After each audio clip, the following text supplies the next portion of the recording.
Acquisition and Teaching and Educational Technology at the University of Arizona. Her research specialization resides in the intersection of virtual reality, the teaching of culture, and curriculum and content development for foreign language education. And without further ado, I'm going to mute the audience, and we'll open up for questions when Margherita has finished her talk. And now I'll turn it over to Margherita. Thank you, Ron, and good morning, everyone. Thank you for being here today. Today, we're going to present virtual reality technologies for learning designers. So we're going to briefly explain who we are and what we do, me and my co-presenter. Then a brief literature analysis of the benefits and limitations of using VR and AR in education. And then we're going to talk about two studies that we have done with both virtual reality and augmented reality, and then future considerations. So as Ron said, I'm a PhD candidate in applied linguistics focusing on second language acquisition and educational technology at the University of Arizona.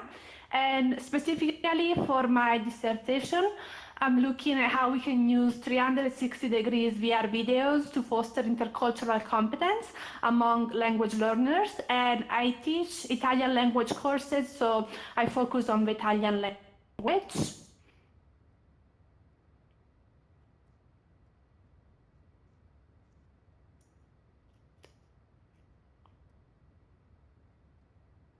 Sorry, everyone. This is Tchaikovsky. My headset died just before we started the presentation, so I switched to the computer. So I apologize for the inconvenience. My name is Tchaikovsky. I'm a professor of instructional design and technology at the University of Arizona. And Maggie and I have been doing a lot of augmented reality and virtual reality research. And today, she will talk about virtual reality research she's done, and I'll talk very briefly about the augmented reality project I've done. So thank you for joining us today. Oh, I went forward too much. Can we go back? Let's see. Apologies.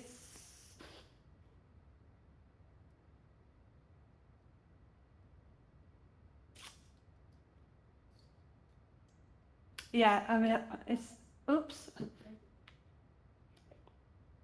Okay, there it is. Can we go forward 2 slides?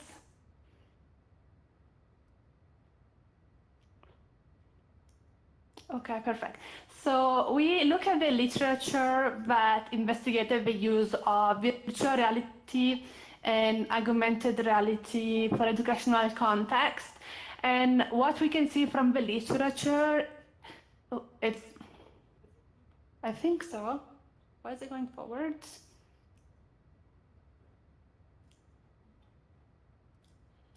Okay, we have some problem with the slides. Margherita, you want me to control the slides for you? Yes, please. I don't know why they're going forward by themselves. Okay, give me a second. Thank you. It might have been saved as autoplay. Sometimes that happens. Okay.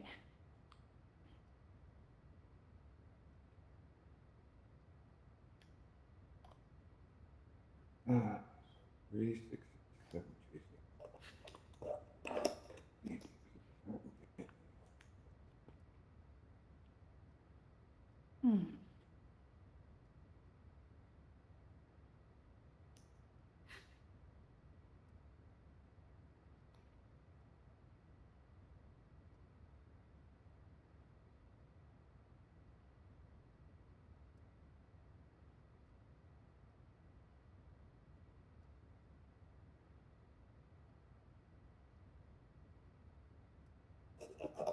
Okay, let's see.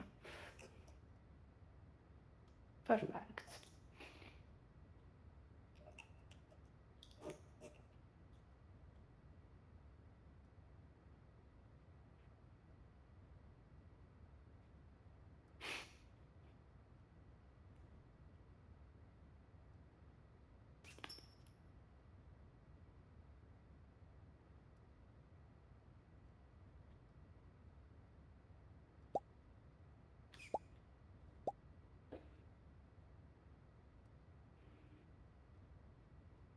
Do you want me to advance?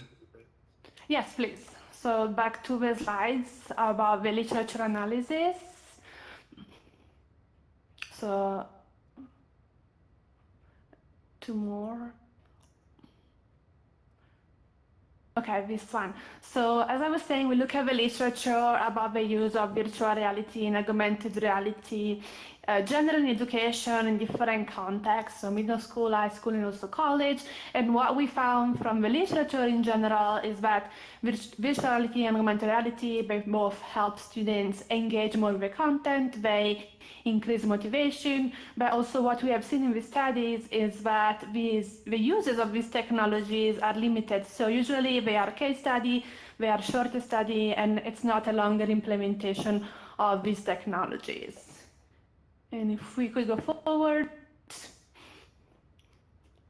Now, if we look at the limitations of this technology in education, as we probably know, cost and accessibility, it's not completely accessible yet to educational context, and also there might be some visual issues, locomotion issues, and sickness, and I'm going to talk more about this with the study I did with Google Cardboard. Also compatibility across hardware and software, and also, as we know, in a school context, you need to have that administrator and teachers buy-in, and that could be a problem to get people on board on using these new technologies for educational purposes. Also because some people might consider virtual reality and augmented reality for gaming purposes and not necessarily for learning and for education.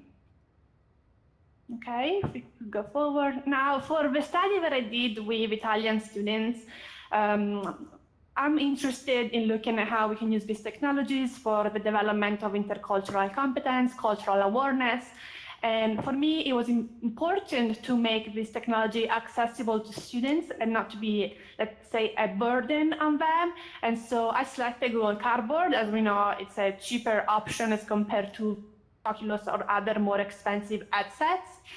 And students use their own devices and the YouTube app to access virtual reality 360-degree videos on their devices. And so these were Italian language learners at a higher education institution. And what happened, I would tell them, you're going to be standing in a street in Florence.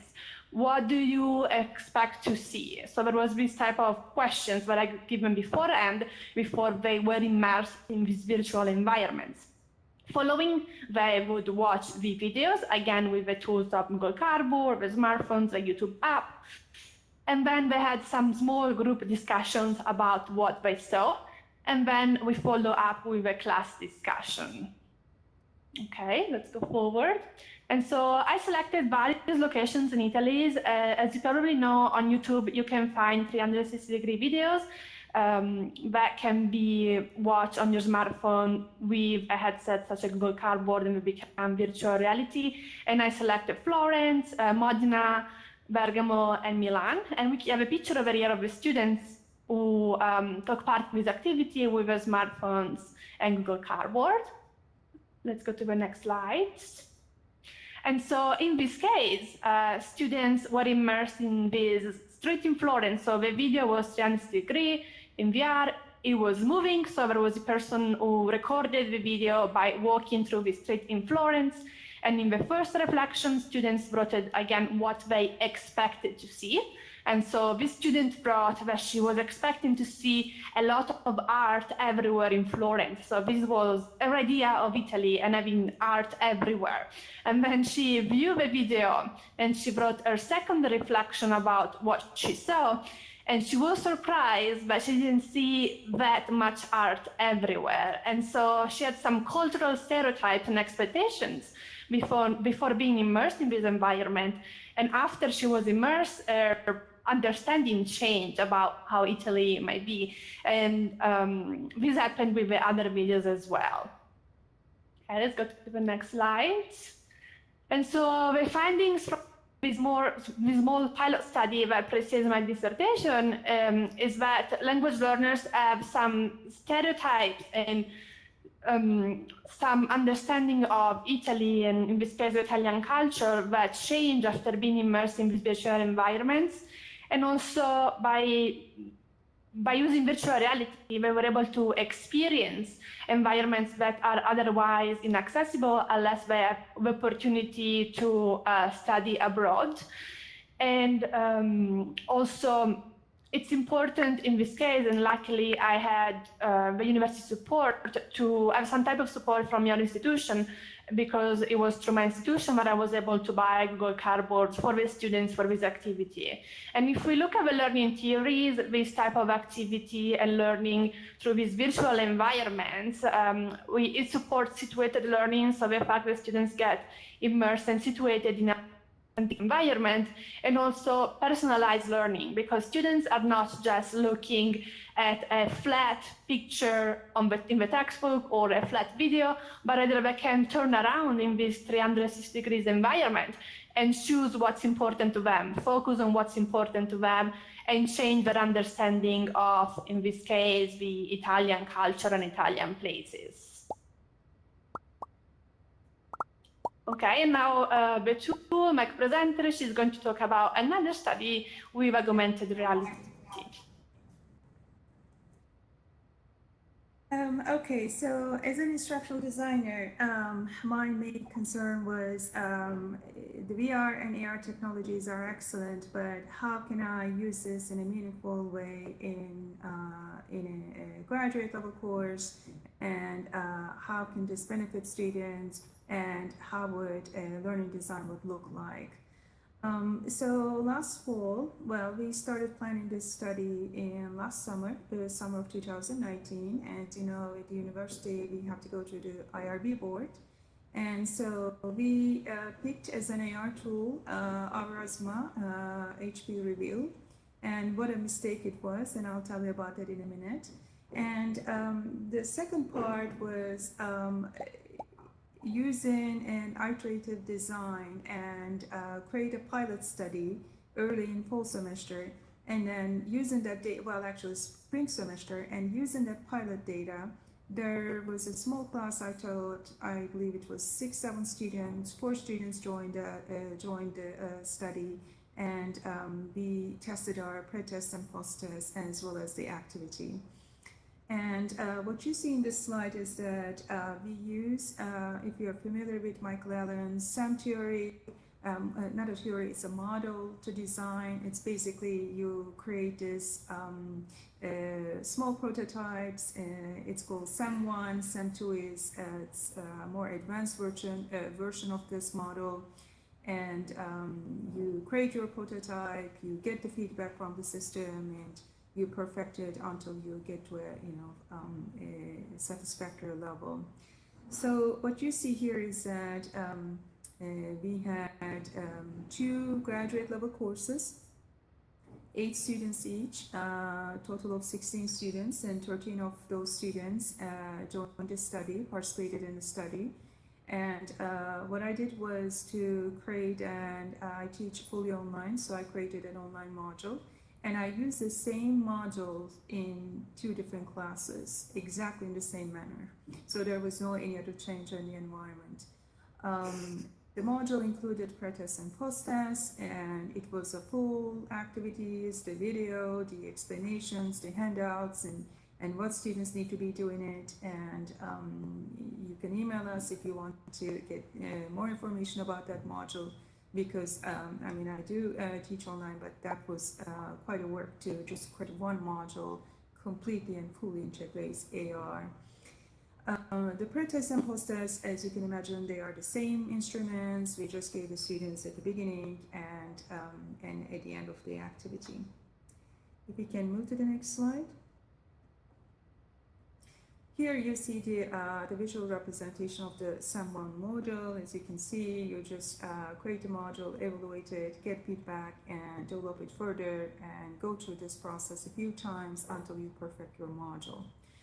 So in the first, unfortunately, this whole study was done using HP Reveal.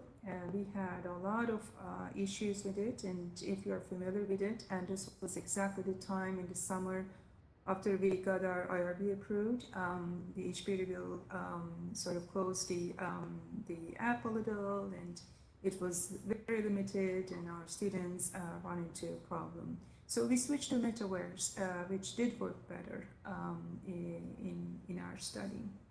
Let's move to the next slide. We also use what is called threshold concept. This is comes from Christensen's study in the late 90s and early 2000s. Basically, she recommends that for an emergent technology to be effective, it has to do two things. One, it has to disrupt from the student perspective. Students need to have a new idea of using a technology. Technology needs to be novel and innovative in some manner. And then on the other side, it should also disrupt the teacher's practice. Teachers should constantly reflect, constantly think about what they're doing, almost think of it as an action research, and think about what they're doing and revise their design and their usage. So threshold means that you meet these two criteria in order for your emergent technology to be successful. So let's look at the results. If you move to the next slide, you can see that the majority, and this is educational technology program. So students are, few of them are majors, most of them are not, coming from all different programs at the university, and this is not a teacher education program. But obviously these students are taking this course because they have an interest in technology, and as you can see, even then, the majority of these students know not much about AR or VR. They never used it. If you can move to the next slide.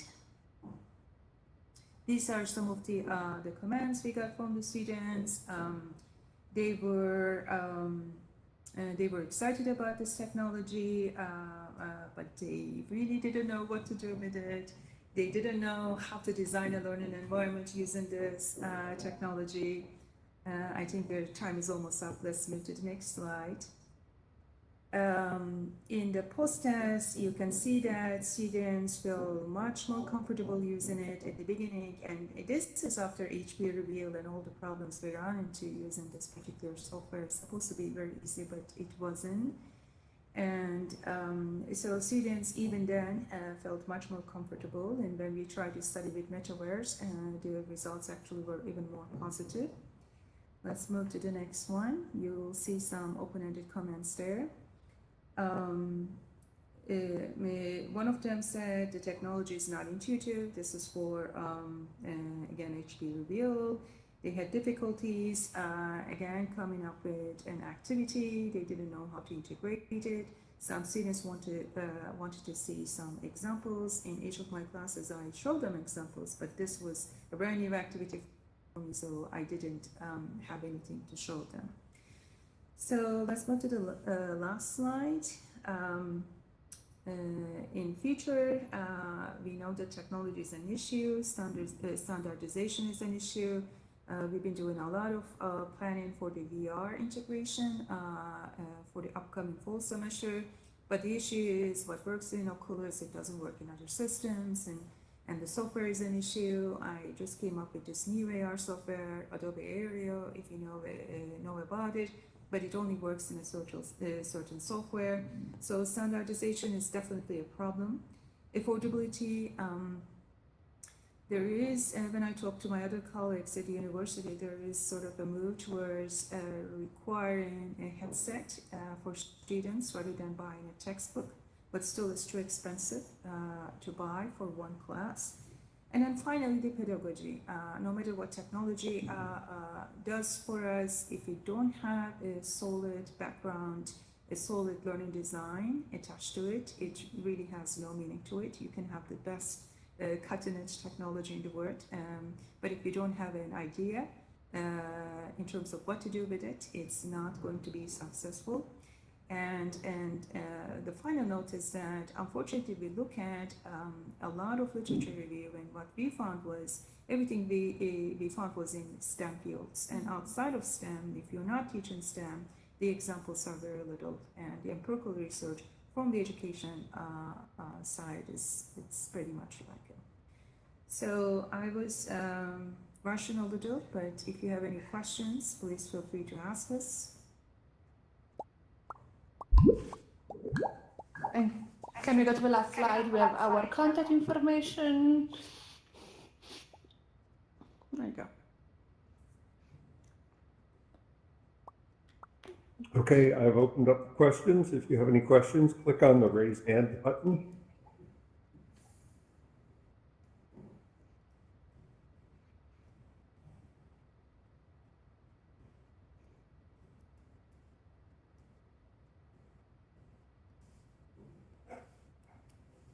Margherita, since nobody else has a question, Yeah. did you find that dropping students into an Italian street actually enhanced their ability to learn Italian? Yeah, that's a good question. So it's difficult to measure intercultural competence and cultural awareness. Um, I focused on culture more than just speaking skill, for instance, but what I noticed is that really immersing them in these virtual environments that were moving, something was happening, and they could turn around and decide what to focus on, they really changed their understanding of the Italian culture and these Italian places. I did another study before with some colleagues, and in that case, students were immersed in an Italian coffee shop. And no, it was an Italian bakery actually, in an Italian bakery, and they thought that they were going to see this pastry chef with a big white hat making pastries right in front of them. So that was the idea of an Italian bakery. And then when they view this video that I recorded myself in Italy, it was different. It was more about selling bread, and people were just going in and out very quickly. There wasn't really a pastry chef making pastry right in front of them. And so what I noticed through the use of this technology with language learners is that really they change their understanding of Italian environments. And so if they do happen to go abroad, they in a way already know what to expect because they already experienced these environments through virtual reality, and they reflected on them, and they engage in these discussions in the classroom with their instructor, and got a better understanding of how it would be to be in Italy themselves in person. Tony? Hello. Hello, thank you for the presentation. I'm interested in, I found it very interesting that you used Google Cardboard with the students. I'm also looking at trying to get cardboards for my students. But I'm finding it a bit challenging because on the content creation side, or basically I just have to use what's around me because my students can't control things like they can with the headsets when it comes to you know, getting around their environment. They're just basically participants. Is that what did you find any way to use the Google Cardboard? I'm very new to using it myself. That is anything but a 360 viewer. I mean, that's a good question. And what I initially did, yes, they were just participants, so they were only seeing these videos, and they were standing in the video without really necessarily interacting with the environment. But now I'm working on my dissertation project, and I'm going to be using Wanda VR. I don't know if you heard of it. In Wanda VR, you can still use Google Cardboard. Students can still use their smartphones, but there can be some type of interaction with gaze. And so with Google Cardboard, there isn't really a remote or something they can use, right? They're just holding the cardboard with their hands and looking at the environment. But with Wanda VR, they can look at something specific in the video, and through gaze, something pops up to them. And so this is the type of interaction that I plan on integrating in my dissertation work with students, because I agree. It's nice to use this technology, but we also want students to have some type of participation in this video, some type of interaction with the content.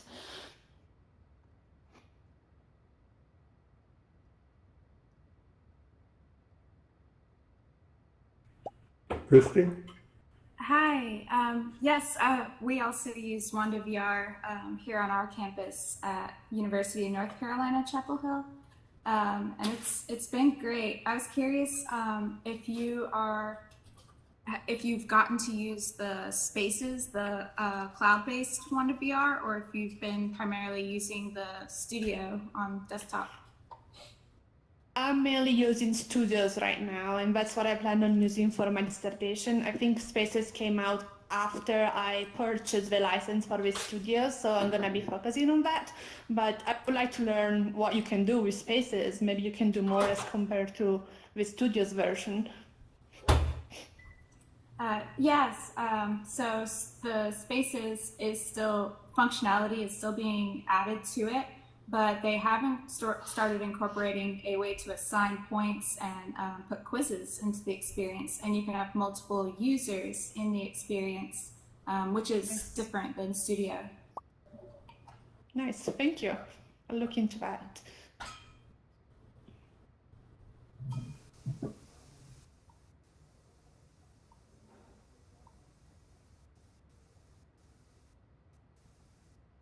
Valerie, you have to accept. Try again.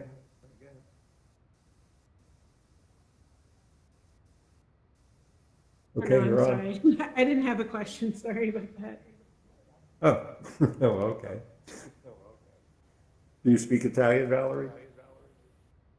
I do not. You'd like to learn? Sure.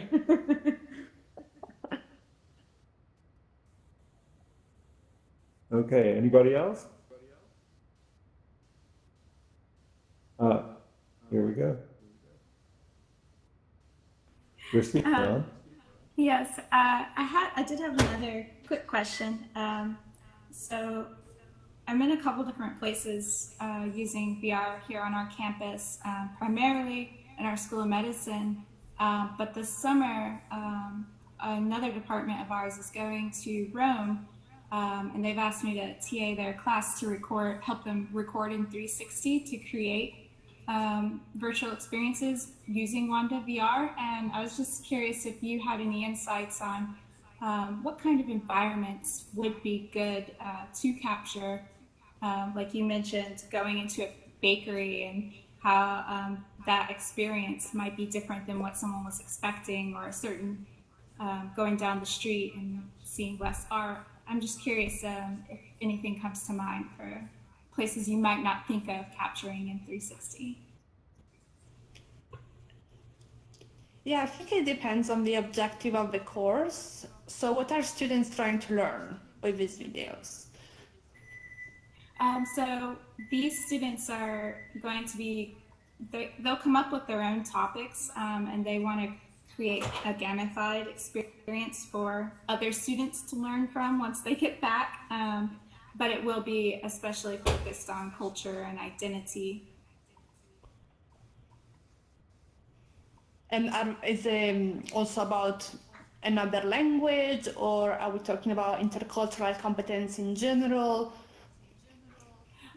It's actually going to be up to each student group what specifically they want to focus on. Yeah. So I think if they are just going to record the videos here in the United States, they could think about American environments that are, I guess, stereotypical from another perspective, or maybe American environments that are represented always in a certain ways in movies, but then in reality they are different, so they could think about that. And they could also get in touch with students in other countries and maybe ask them a few questions about my headset turned.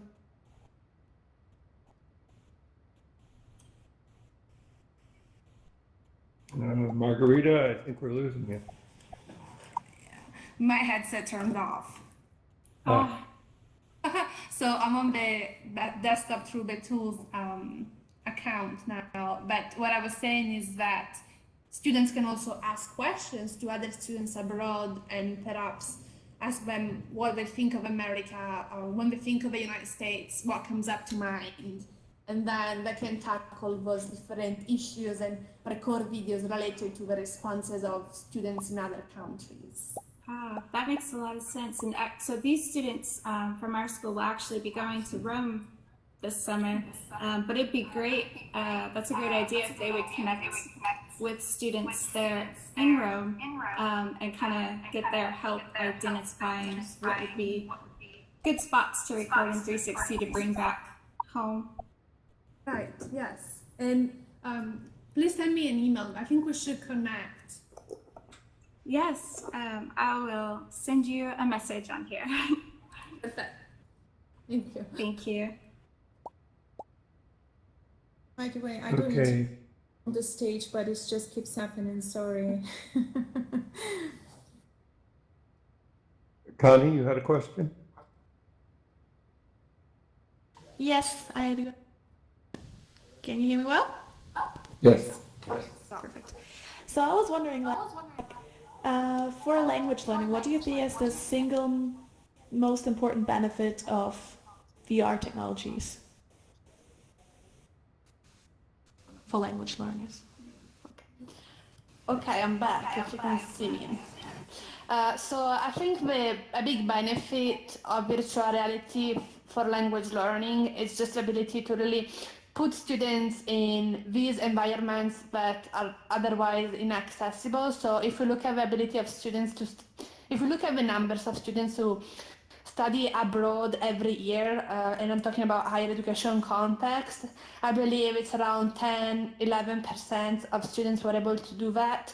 And so with virtual reality, we're able to include the remaining 85-90% of students through these experiences where they're immersed in these environments. And of course, it's not the same as going in the actual country, but they can just get closer to that experience of being there and listening to the target language that they're studying in that specific environment where it's spoken. But I think a lot still needs to be done in this context. We have some research about language learning and virtual reality, but again, they are very short studies, and we need to do more. Okay, thank you very much.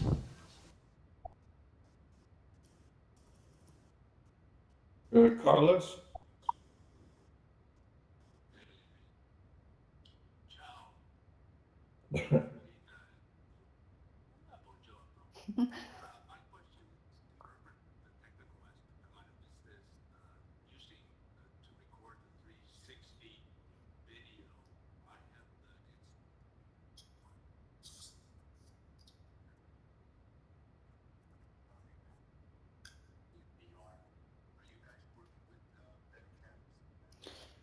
I'm working with the Insta360 One X.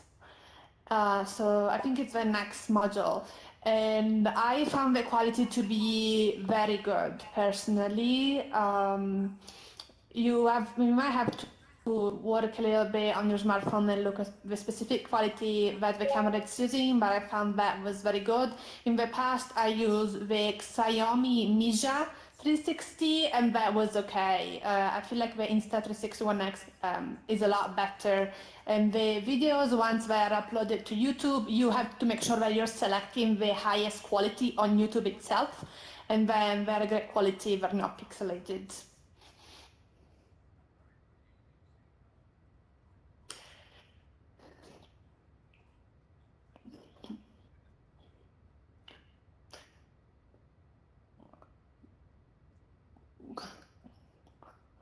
Correct, yes. I'm using a tripod and the tripod of the Insta360 company, and they have an invisible tripod. I don't know if you have seen it. Whenever you put your camera on the tripod, you don't see, it's like you're in the air, you don't see the tripod anymore. And yes, I'm putting the tripod at the height of the eye level. So for instance, I recorded this winter video, again, drinking espresso and having breakfast in an Italian coffee shop, and I will put the camera on the chair so that the user, whenever they're viewing the video, it's like they're in the chair next to me.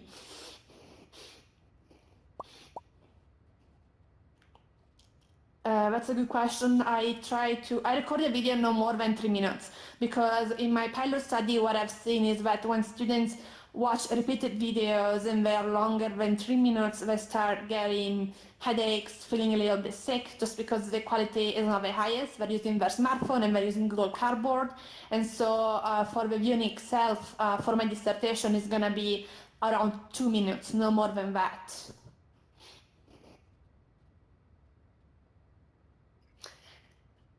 I do right now. That was for my pilot study. It's called Italian Open Education, because for me it's also important to make these videos accessible to the wider public. So they're listed as open educational resources. So yeah, the name of the channel is Italian Open Education, and you can also look at the website. It's called italianopeneducation.com. Prego, grazie. Ciao. Okay, any other questions?